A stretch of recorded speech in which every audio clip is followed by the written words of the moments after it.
خسر قشتی خورا موزیک تارا خدر بنا دست سر زافر گیتار هر خدر بنا از بخو موسایا پروردن ندیو yani بخو پروردن ندیو کوچه‌ان ده sokakhan da müzik yerdi çend sera macera yani demi müzik ra çira nika az Diyarbakır'da ya müzik sera xabat ma devam kan ola وقتان زحمتان درواز بانشما زیزانی سر گیتار سر و چند شی مواد بی مواجی گیتار اولی yani çend çimeyan çend kaynağan vane İran sera rasano velatane Araban cihayan ujara pe Endülüs rasano İspanya İspanya'da cara yani ma eyzani ma vanke ziryap yani amel vatış ki ziryap avuli telepancın ziryap na yapa gitarı eradım yani herhalde sesara neviyesi de İtalyanan teleşeşin na yapa gitarı formu modern o tevir diyor ama yani az akustik gitar canına gitarı akustik zi Amerika'da avabi Amerika'da vejya o ujada tiyara İspanya'ra Almanya'ra Avrupa'ra çend müzisyeni şi uja u Afro-Amerikan müzik zi blues zi vakta vejya meydan o çağı di akustik elektro gitar zi o çağı vejyeni nevi vejyeni yani wena az zavq seneki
müzika Kurdî de gitar ez vana xwe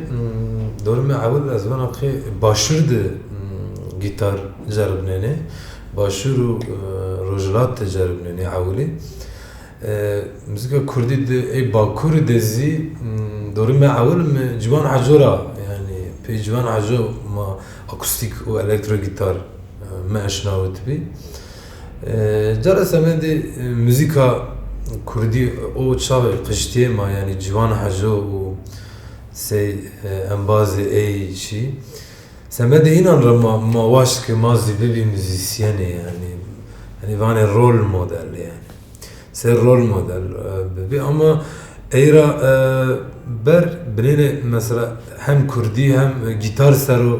wexta maqsebî ki tim Ganî Mîrzoyan mivirî flamenco ser û zaf xebitiya o zî İspanya de hema razî xebatanê xwe kiyan û ders dan û akademî ziryab de hema razî ders dan û çi Ganî Mîrzoyan mivirî yani Ganî Mîrzo gerçî nika çi ceneno ud ceneno la belê yani müzikê gitar dano pro yani flamenco müzik biraz û zaf zî ecebnana zaf zî hes kiyana müzikê Ganî Mîrzo re zobîna nika elektro de mamoste Harun Razî ez zaf ke weşa Harun Erkîza weş min gore da weş elektro gitar jeneno zaf est ez vana xwe gitar nika biyo zaf yani vêr ji hindek yani müzika Kurdî de gitar çinî bî yani ritim berazî ritim ra ver zî dengbêjî tê nabe çî be ama duduk ritim capê kewtî müzika Kurdî gitar zî formêka nevî yo yani hema ciwan hecora ver Bakur de ma neeşna witibî yani ez vana xwe we nazana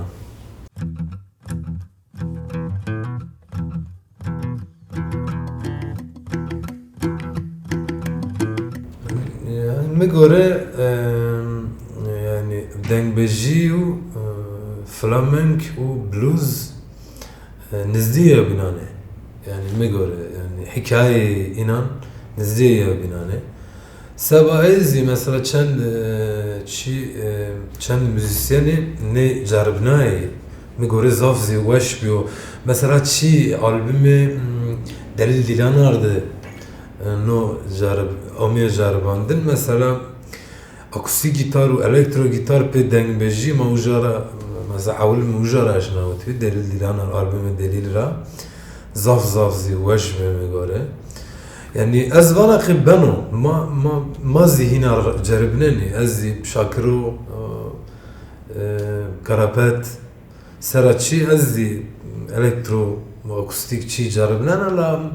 ama zarê ma nî bo rehet yani ez hema tamê xwe hema nîkerda zêde yani sebahê binêna kera ma bixebitî dengbêjî û gitar binêna ostatî yani Ganî ostatî bi bo raşta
كما وطن حتى كما وطن اشناوت بي يعني من نظام تني كوميكا كردي استا و راك موزيك داني برو ما نظام تني يعني و ازاف شابيا و تشازي وقت بانجس شي سربيا يعني كما وطن اشناوت و çağıra hem arazi mevira neşiyor yani Kerem yerden zerizi mevira neşiyor. Zobna çarnava me gore zav weş yani mazı o çağ ma çivi nevi ma despê kerdi bi. Çarnava Serhat Süleyman me gore zav weş müzik biraz yani. Yazı cara Koma Ahmed Rami yani Koma Ahmed dizi zav gitar elektro bas Pirpiya zaf yani Koma Ahmed dedi. Zobna yani zaf estira nikam ne zaman? Ne anlamıyır? Mesela çi ma dersimici zavbaş gitar carbinayı mesela Ahmet Aslan xori nevra yo çi evraşto enstrüman u Mikail zaf baş klasik gitar janano.